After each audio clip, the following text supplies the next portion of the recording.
Hi there, this is Jeff Kamke, and I want to thank you for taking my Abundance IQ test. And I hope this test was insightful for you. I hope it gave you a little clue into some of the things that you're doing well in your life that are helping you get to where you want to get to. But I also hope it gave you a little bit of an idea of some of the things that you can improve in your life that will help you get to where you want to go a little bit faster. So that quiz that you took was 20 questions in 4 different categories of your life.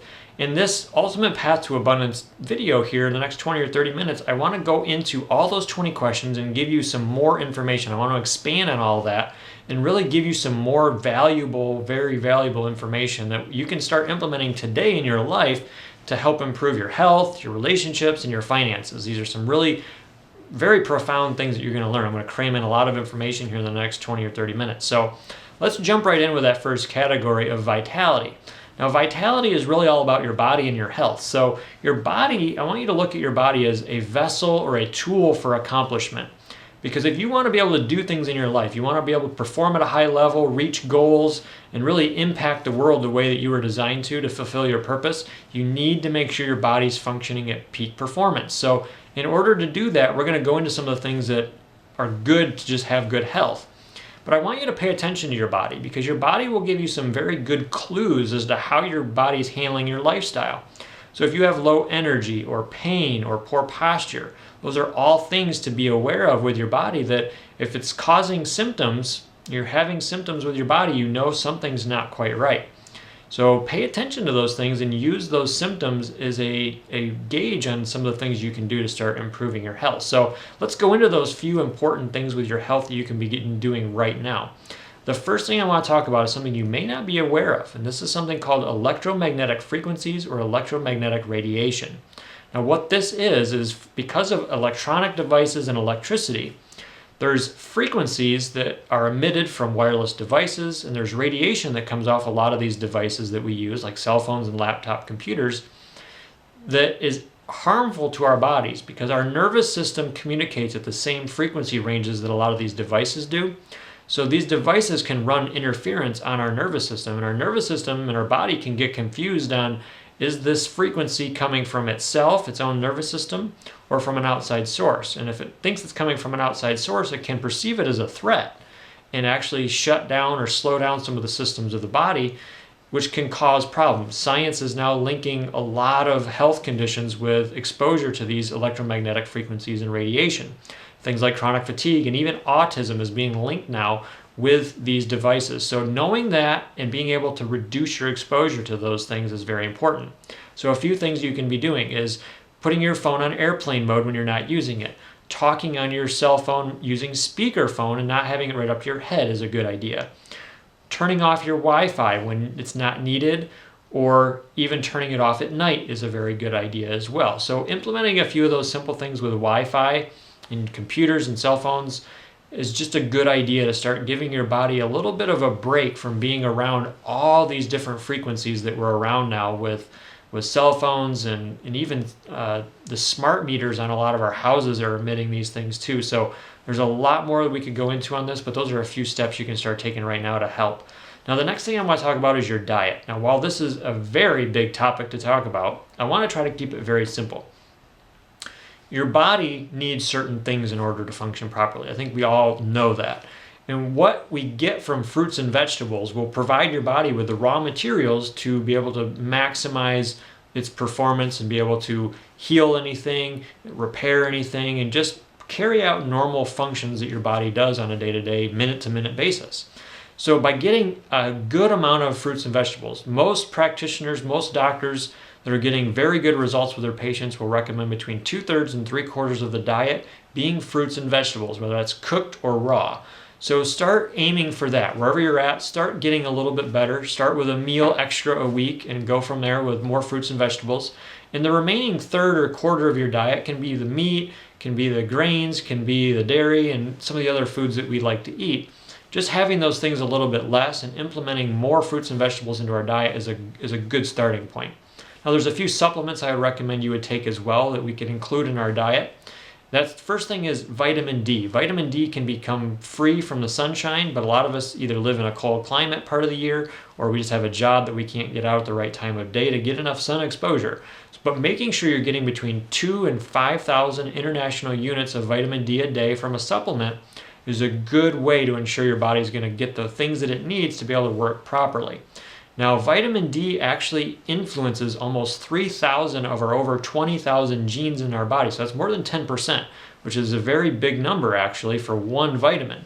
So I want you to make sure you're getting enough vitamin D, because vitamin D is being linked with more and more conditions the more research is being done on it. So things like cancer and autism and all sorts of different problems that we're having with our body can be linked back to low vitamin D levels. So start with vitamin D and add in also a good omega-3, which would be like a fish oil, a cod liver oil, krill oil. Make sure it's high quality.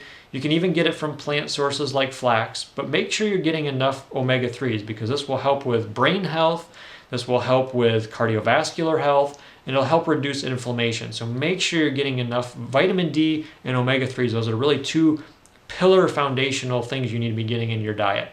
And the last thing I'll mention is minerals. Make sure you're getting a good whole food source complex of minerals. So this wouldn't be just one bottle of calcium and taking that, and one bottle of zinc, but getting a product that's accumulation naturally of a plant source whole food mineral product. That way you're getting all the minerals you're going to need, and let your body decide what it needs. Don't try to play doctor and figure out what your body might need.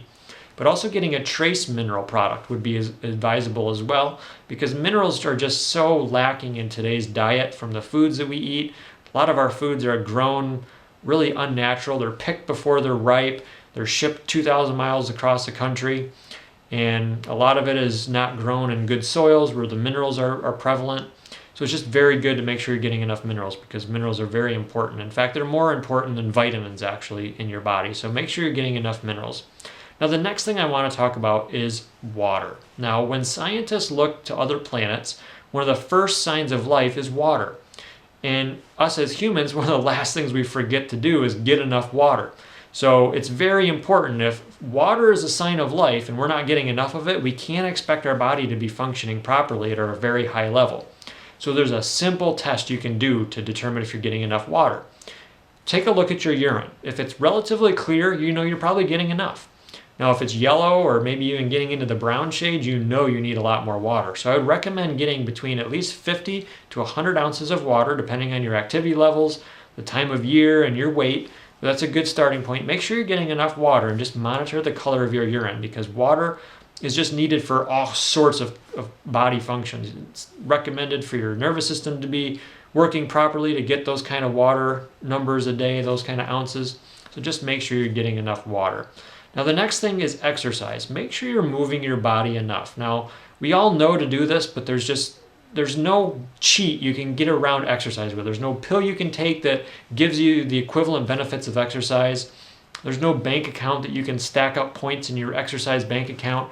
You can't exercise for a month and then take a month off and expect it to last. You have to be doing this on a regular basis, several times a week.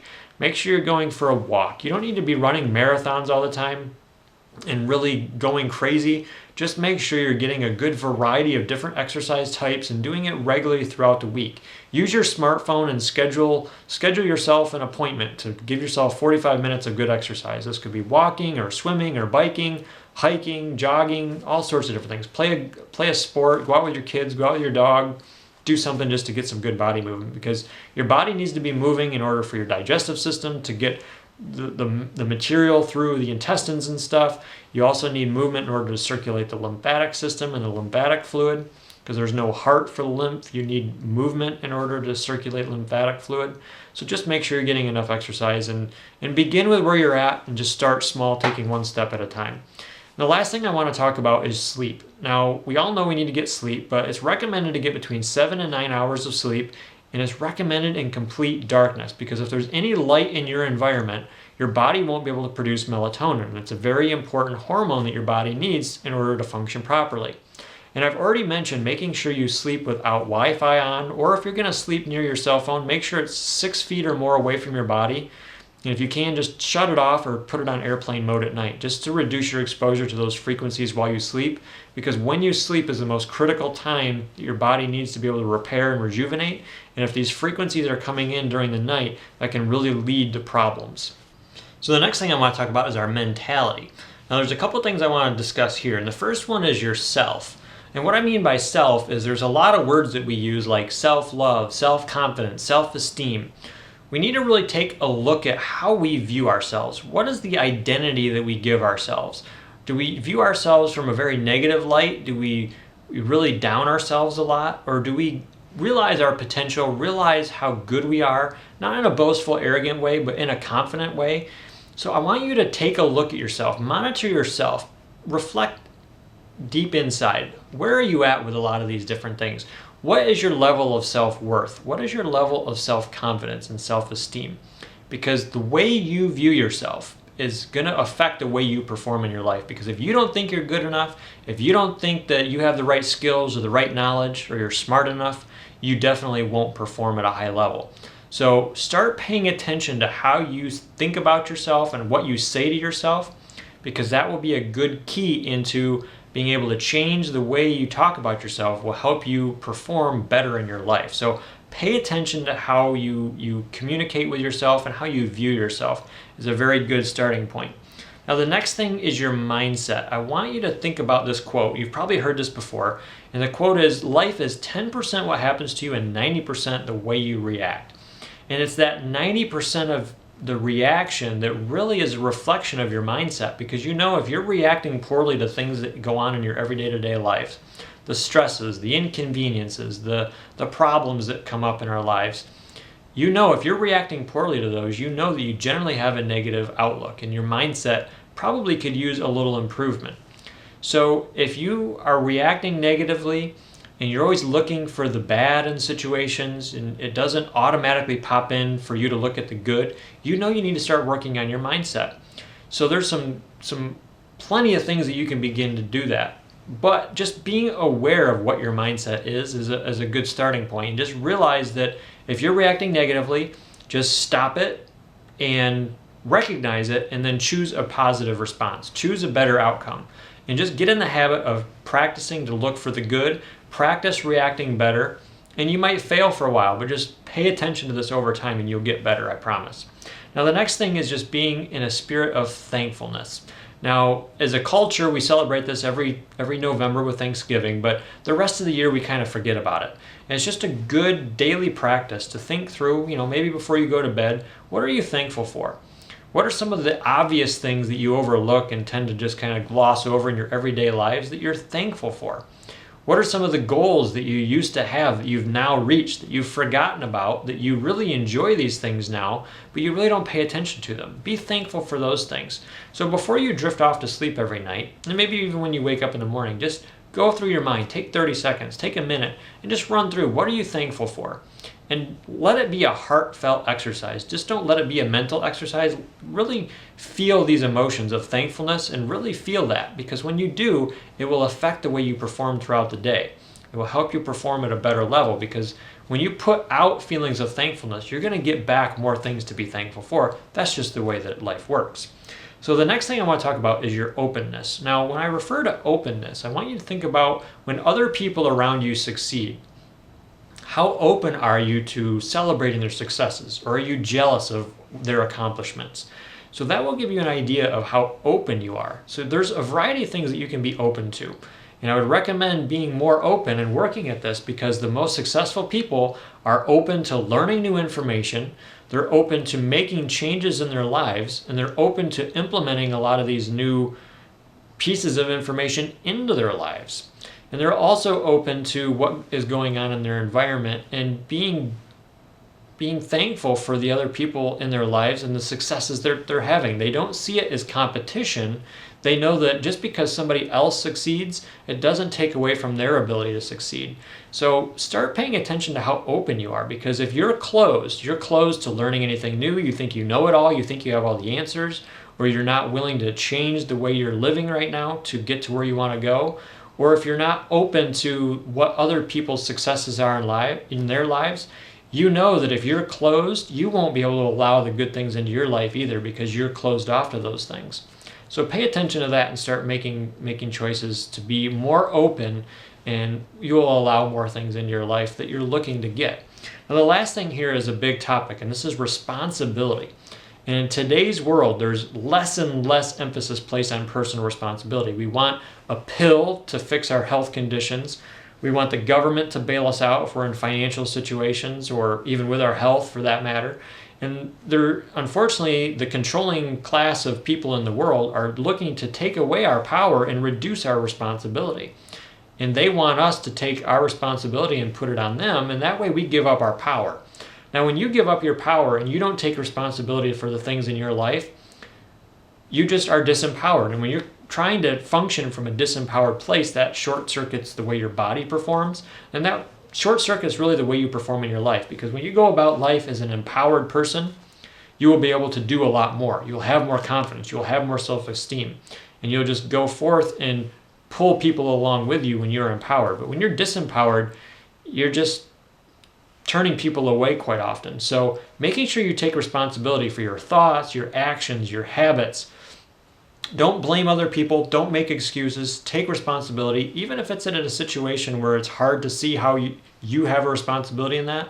Just by acknowledging that you play a role in whatever the circumstances are that you see yourself in will help you get through those better, in a better standpoint, in a better frame of mind, just by realizing you contributed somehow to doing this. Something you said, something you didn't say, something you did, something you didn't do, all leads to you having some responsibility in your life. So taking more responsibility will help you get to where you want to get faster. The next thing I want to talk about is fulfillment. So let's talk about things you do for fun. In today's high-paced, high-stress world, having fun is something that just kind of gets put on the back burner, or maybe doesn't even really get brought out at all. So I would encourage you to make more time to have fun. Schedule time to go do your hobby. Go play around a golf, do some gardening, go take your dog for a walk, whatever it might be. Get out and have some fun. Maybe it's with friends, maybe it's all by yourself, maybe you enjoy some alone time going for a walk in nature, but just get out and have more fun. Schedule that into your week or into every month. Make sure you're getting some fun time. And the reason for this is because when you're having fun, you forget about stress, you forget about all the stuff going on in your life, and you just feel good. And when you feel good, feeling good is just a fundamental, foundational principle to being able to accomplish whatever you want in your life. Having good health will revolve around your ability to feel good, because when you're feeling good, your body will produce hormones that reflect that. When you're feeling bad, you're gonna produce hormones that reflect feeling bad, which will lead to disease ultimately over a long period of time. Same thing goes with your life. When you're feeling good, you're motivated, you have more energy, you have more focus, you have more determination, just all those things go with it. So by intentionally, purposefully putting yourself into a position where you're having more fun on a regular basis will just help you create more out of your life, because you're going to be reducing your stress and just helping you build some momentum going forward in a positive direction. So make sure you're having more fun. Now, the next thing is relationships. Now, what I mean by relationships is we're not going to go into a lot of the specifics on good relationships and that, but what I really want to focus on is just who you're surrounding yourself with, because we know that there's stats that your income will be the average of your 5 best friends, and we know that as kids, sometimes our moms told us to stop hanging out with the neighbor kids because they were a bad influence, and if we kept hanging around them, we'd turn out just like them. But we know that that also works on the positive sense, that if you're around positive, motivated people, they can lift you up.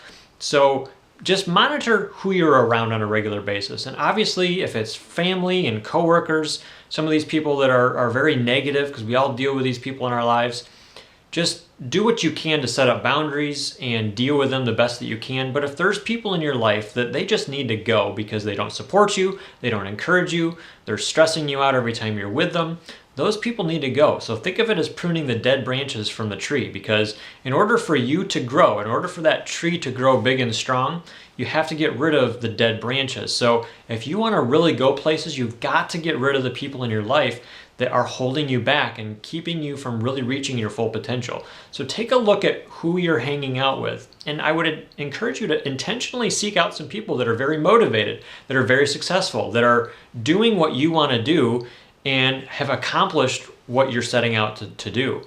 Because when you find those people will be able to give you some insights. You'll be able to pick off their energy and be able to really help you get to where you want to get to. And that might include getting a mentor or a coach to be able to help you overcome your obstacles and really figure out a way to get from where you're at to where you want to go. So definitely monitor your relationships. Now, the next thing is your goals. Now, when we think of goals, many of us maybe don't even have goals, or we've really never focused a whole lot on goals, but there's a reason why you need to have goals in your life. Because when we have a goal, and this could be a financial goal, this could be a relationship goal, this could be a health goal, whatever kind of goal you have, by being able to identify specifically what you want and being able to work towards that goal, you're going to have to get rid of some of the negative characteristics and patterns and habits that you have that are keeping you from obtaining that goal. So the reason having a goal is very vital is because when you have that goal, you're actually improving who you are at a core level. So you may have heard this before, where it's not, when you're achieving a goal, it's not the money or the thing that you're going for that really is what matters. It's the person that you become along the way. So by having goals, it will pull you forward in life and it will make you a better person, because you're going to have to get rid of the things that are holding you back. So just by having these goals in place and knowing what you want in the different areas of your life and being able to set forth and have a pattern or a plan for those will help you get there. So I would encourage you, if you're not much of a goal planner, get some goals. Don't make it complicated. Make it simple. Make it something you can believe in, something that excites you. And then start working on the action steps, and don't worry about how long it's going to take. Just make sure you're focusing on the action steps that you know will get you to the end goal. So that's a good thing to have with goals. Now, the last thing here with fulfillment is I want to talk about money. Now, money is the biggest problem that most people have. In today's society, a lot of us are in debt.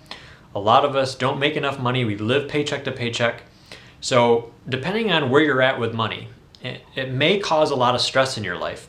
And I want you to get to a place in your life where money doesn't stress you out, because number one reason for divorce, a lot of the big problems with our health is stress, and the number one stress goes back to financial problems. So if you can alleviate some of the financial burden in your life, it's going to help every area of your life without a doubt. So maybe it's selling off a few things that you don't use, looking in your basement, just anything you can do to come up with some extra money. Look at ways of reducing some expenses and consolidating some other things down so that you're maybe combining grocery trips and saving some fuel, or just planning ahead and being intentional about saving some money will help you gain some positive momentum and some positive energy in your financial life so that you can begin to have some ease of the stress and the burden that you feel financially. So there's obviously methods that you can look for to help make you more money, but that's really not what I'm trying to get at here. I want you to just be able to get to the next step beyond where you're at and realize that money can really hinder a lot of things in life. It can really take away from the harmony that we can have in our relationships, and it can really take away from our health. Now, the last subject that I want to talk on here is mastery. And these are some very, very important things. I mean, really everything I've been talking about is important, but these are really the foundational principles to really mastering your life and having the kind of lifestyle that you want and really having an abundant life. So let's talk about a few things. The first thing is your purpose. Now, I alluded to this earlier, where we all have a purpose. I'm a firm believer that we weren't designed by accident. We didn't come here by accident. We have a purpose. We have a mission to fulfill in this life. And I believe we were given certain talents and certain skills, certain knowledge that will be needed in this world to make the world a better place. So I would encourage you, if you don't know what your purpose is, go through a process to be able to figure that out. If you already know what your purpose is, but maybe you're really not living up to that purpose, I would encourage you to take some more steps towards your purpose, because your purpose is really the driving force behind your life. When you can identify what your purpose is, get your life in line with that purpose and head in that direction, there's just going to be a sense deep down of contentment and of peace and of knowingness that you're doing the right thing. You're doing what you were called to do. And it's easy to get off that track, but I would encourage you to do that, because when you're on that track, everything else will just work better. It doesn't mean you won't have problems, but what it will mean is that even the negative things that do occur in your life, you will see a bigger picture, and you'll see how those negative things will teach you lessons to be able to get to where you want to get to. So I would encourage you to really take a look at your purpose. So the next thing here is forgiveness. Now, this could be forgiving other people, maybe people that have wronged you in the past. This could be business deals. This could be friends or family, or an ex-girlfriend or a boyfriend, somebody that's wronged you. But it could also mean forgiving yourself. Now, I've dealt with this quite a bit in my life, to where I have to get past some of the regrets and the things that I've done that I don't like that I've done. Maybe it's just in business or just simple things, but it's easy to be hard on yourself. So maybe it's not so much forgiving other people, but forgiving yourself for not living up to your full potential. So whatever it is, whatever you need to forgive, whether it's other people or yourself, go through those steps. And just like other things that I've talked about, don't make it a mental exercise. Make sure it's a deep down heartfelt thing, to where you're forgiving the other person or forgiving yourself. And remember, you don't necessarily have to go to that other person. You're more or less forgiving your memory in your own mind of that situation. If you can do that kind of energetic exercise of just mentally forgiving them, that a lot of times is all that's needed to be done. You don't necessarily have to go to the other person, but going through the steps of forgiveness, which can mean just identifying that there's some responsibility that you had in it, forgiving the other person for anything that you would have done, allowing them to forgive you, and just being thankful for the lesson that you've learned. Because anytime there's a need to forgive, there's probably a lesson that we've missed. So I would encourage you, whatever situation you need to forgive, whether it's with yourself or for somebody else, look at what the lesson is. And probably you've never even thought about that. What is the lesson behind this big problem in your life that you're needing to let go of? And I guarantee you, if you can put some attention on that lesson, I'm sure there's something there that you've never thought about. So I would encourage you to do that. The next thing is self-awareness. Now, if you've paid attention to a lot of things that I've been talking about in the last several minutes, and over the course of this video, a lot of it goes back to self-awareness. I've been saying, be aware, be aware, be aware, pay attention. And that is just a huge thing, that the better you can be at acknowledging your strengths and your weaknesses and what your thinking is and what your body's doing and how your body feels, the better you're going to be in your life. So the big thing here is to pay attention to how you feel. And I don't necessarily mean like whether you have aches or pains. I'm talking about more of your emotions. Being aware of what your thinking is, being aware of what your emotions are, because your subconscious, which Bruce Lipton talks about, is 95% of what runs our day-to-day lives. And that subconscious comes from everything that we've learned and experienced in our life, but it's really not a lot of our own goals and decisions that we've made. It's more of what we've got from everybody else. And it's only 5% of our conscious mind and how we see ourselves and our goals that we want to achieve that are running our life. So 95% of the time we're running these programs of other people. And those programs are all tied back to an emotion, because the subconscious works in pictures and feelings or emotions. So being aware of what your emotions are and how you feel at an emotional level will give you a good window into the level that your subconscious is operating at. And your subconscious, because it controls 95% of your thinking, your actions, your behaviors, and your habits, will give you an idea of where you need to start changing some things so that you can begin having better thoughts and habits and behaviors and patterns. So be aware of your emotions. So a good test for self-awareness is using food and feeling how a bad food that you don't really care for feels to you, and then thinking about a favorite food and compare the difference in how you feel emotionally. Or think of really negative things like maybe 9/11, the terrorist attack, and then maybe think of your wedding day. Just feel some contrast and get more in tune with that. And there's really no good shortcut other than practice. So I would encourage you to practice, practice, practice, and get aware of what you're feeling. And get aware of the other things in your life as well, but really focus on those feelings. And that leads me into the next thing, which is instincts. Now, our instincts is a very interesting topic. I love talking about this because if you've ever had a situation where you have a gut feeling to do something or maybe not to do something, this could have been seconds before, minutes before, hours before, maybe even days before, you've had a gut feeling, do something or don't do something, and it's turned out to be correct. Whether you followed it or not, it was a correct gut decision. Now, what is this mechanism and how can it benefit you? This mechanism is very interesting. Did you know that the lining of your gut has twice as many neurons as your brain? Now, your gut is actually picking up information at a faster rate and being able to pick up more information in general than your brain is even able to do. So it's really a sixth sense. It's not a kind of play on words. It's a real biological system that's taking place where you actually have a sixth sense. We were taught in school that we have 5. We actually have 6. So the more that you can tune into what your instincts are, and this kind of plays hand in hand with what I just said about being aware of your emotions, the more you're aware of those things and the more you pay attention to your instincts are picking up things that are generally in the future. And like I said, it could be a few seconds, a few hours, or maybe even a few days, maybe even further than that, which is a very interesting concept. How is it possible that your body can pick up accurate data from the future when it hasn't happened yet? Now, we won't go into all of that, but it's very important that you be able to tune into your instincts and rely on your gut because your gut's never wrong. And it may lead you into a situation that you don't think is right, but it will actually turn out to be the right decision. So it's something that will help you in business. It will help you choose the right foods. It will help you choose the right mate or different things in your relationships. If you can tune into your gut and rely on that and learn to trust it, you'll be able to perform at a higher level. Now, the last thing I want to talk about is something that is kind of a generic term, but spirituality.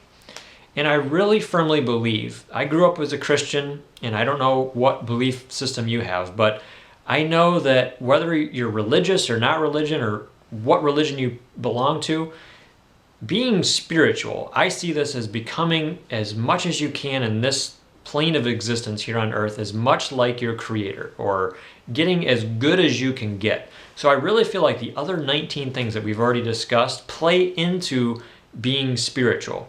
So I really feel like being able to eat the right foods and get rid of the negative junk that's in our heads will allow us to go up the spiritual levels, because to gain the spiritual levels, you're actually getting rid of the sin that's in your life or getting rid of the negative interference that are bad habits and negative thinking and limiting beliefs and blockages that you have that are keeping you from fulfilling your full potential in this earth. So by being more spiritual, it's a very good thing to focus on so that you can be getting more out of your life and really fulfilling your mission that you are designed here to fulfill. So I hope all these 20 things were good for you. I hope you got a lot of things out of it. There's a lot to implement. You may need to go back and watch this whole video, take some notes. And if you get overwhelmed, just start with one thing that really speaks to you and start taking small steps towards where you want to get with it. So if you have any other questions, I would love to hear them. If you're ready to jump in, if what I've been talking about really, really resonates with you and you're ready to take action, I would love to book a 15-minute phone conversation with you and see if how we help our clients will be right for you. And if you are, I'd love to do that. Go to my website, lifeenhancementassociation.org. And in the upper right-hand corner is the schedule an appointment button. So I would encourage you to schedule a 15-minute consultation, or if you're ready to jump in and you want some help getting fixed, I'd love to be able to help you with that. You can schedule an initial exam on the schedule an appointment button as well. So I hope to hear from you soon. I hope this was a very educational and informative and inspirational video. So this is Jeff Kamke, and I look forward to speaking with you soon. Thanks.